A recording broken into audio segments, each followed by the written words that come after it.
Hi, it's Victoria, the founder of Stretch Body Mind and the creator of the 200-hour Stretch Body Mind Yoga Teacher Training course, and obviously an ex Cirque du Soleil performer. What?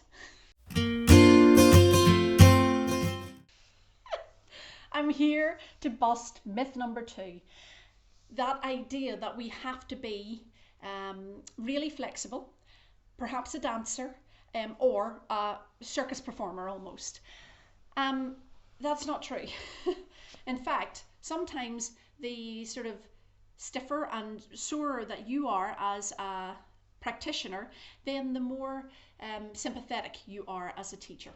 So I know what happened to me one time. I went to Las Vegas, as you do, and I went to see Cirque du Soleil, and they were fantastic. They really were. And every now and then I'd lean over, Chris, we do that in yoga. We do that in yoga.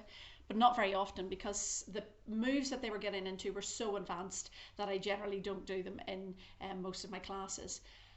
Then I was chatting to a yoga teacher friend of mine who lives in Vegas, and she was saying that she helps to teach yoga to some of the Cirque du Soleil performers. There's quite a lot of different shows, so there's quite a few dancers and quite a few yoga teachers for them.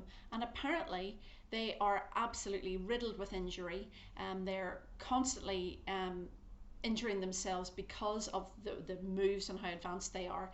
And this is why they do the yoga, because the yoga helps to prevent the injuries. So it's helping to make them more flexible. It's one of the things as a teacher that you come up against a lot. Oh, I'd love to do yoga, but I'm just not flexible enough. That's so stupid. It's sort of counterproductive. You have to do yoga in order to get flexible. So it's the same thing when it's applied to a yoga teacher. Oh, well, yoga teachers, they're all really flexible, and they're all like dancers, and they're all like ballerinas, and they're all like Cirque du Soleil performers. And oh, why, so why aren't you like that? It also brings up another point about the shape of a yoga teacher. And it was one of the things that was said to me, and it was actually a really embarrassing incident.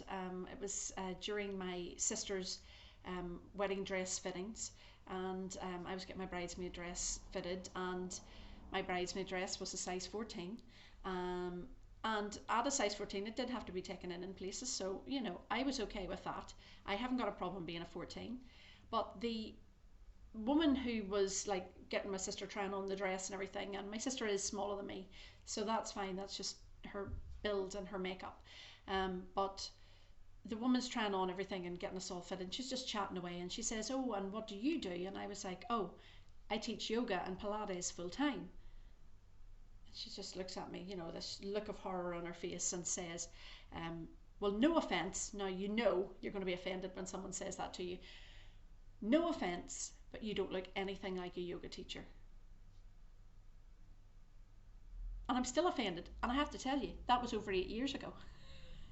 I'm still offended. I thought it was really offensive. I was like, well, what? You don't look like a bridal shop owner? What sort of a question is that? But it's something that does come up, because people think when they hear the idea of a yoga teacher that you're going to be very willowy, and you're going to be very bendy, and you're going to be, just very, what would the word be, like ethereal, so you just float in and float out again. And I'm very far from any of those things. As I say, I'm a good size 14, maybe sometimes going up to a 16, depending on how much chocolate I've eaten. And I am not the most flexible person in the world, but I do have good flexibility because I've been practicing yoga since I was 13 years old. So, if you practice anything, you're going to get better at it. And if you practice yoga, you are going to get more flexible. So, and I don't need to justify my size to anyone. And I wasn't going to then turn around to this bridal shop owner and say to her, oh, well, watch me put my foot behind my head. There's no need for that. And, as you saw earlier, the foot doesn't go behind the head anymore. It used to when I practiced all the time. I don't practice that anymore. I used it a lot when I was doing kids yoga. because kids are naturally more flexible, more bendy than adults. But if I ask my, my mature clients, or I ask, say, for example, I'm in teaching a class of breast cancer survivors, or a class of people who have brain injuries, the last thing I would be asking them to do is put their foot behind their head. It really is not the aim of the yoga practice. And for most people, the aim of their yoga practice is not, even once they get into it, it's not even about the flexibility. It's about that time out from everyday life. It's about having that opportunity to breathe deeply for perhaps the first time ever.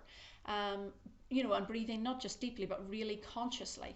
It's about having a sense of achievement when you practice a pose and you haven't been able to do it. And I'm not talking a foot behind the head pose, I'm just talking perhaps a balance or something like that.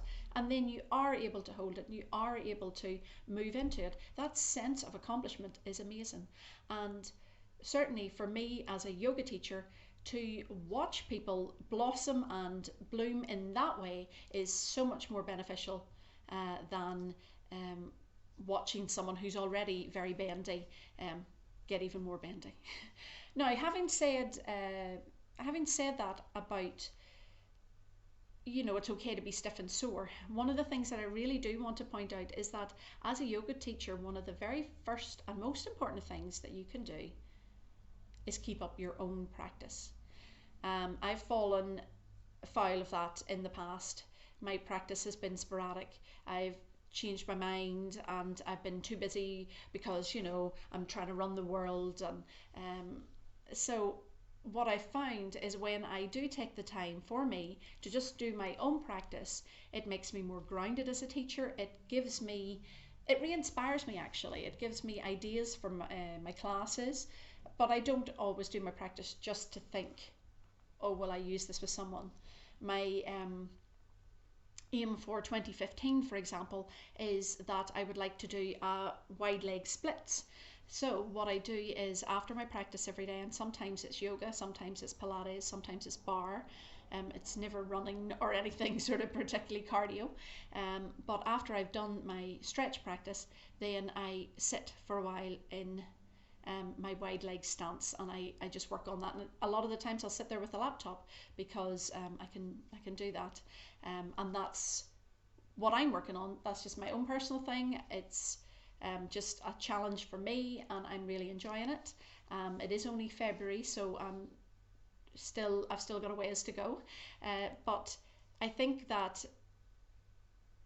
it doesn't matter how many years that I would practice this wide leg splits, I very much doubt that Cirque du Soleil would be knocking on my door and asking me to come in and do that work. I have never done gymnastics, or, well, I did it in primary school, I think. I've never really danced or anything like that. I have certainly not done any circus skills stuff. So it's just a relief to be able to do these stretches and these postures, and to know that they have a deeper meaning than just improving my flexibility. They do improve my flexibility, but I'm never ever going to be a Cirque du Soleil performer, and you don't have to be either.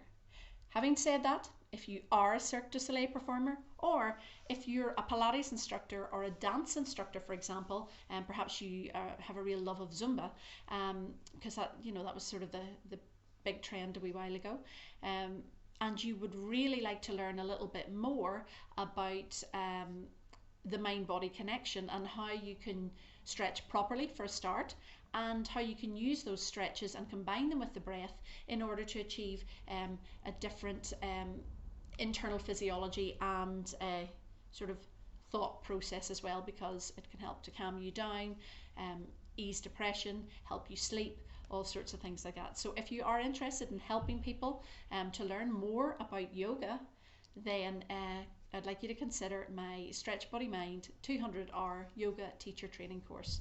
We start in March and we go right through until August, and you can find a link just below this video. Okay, thank you.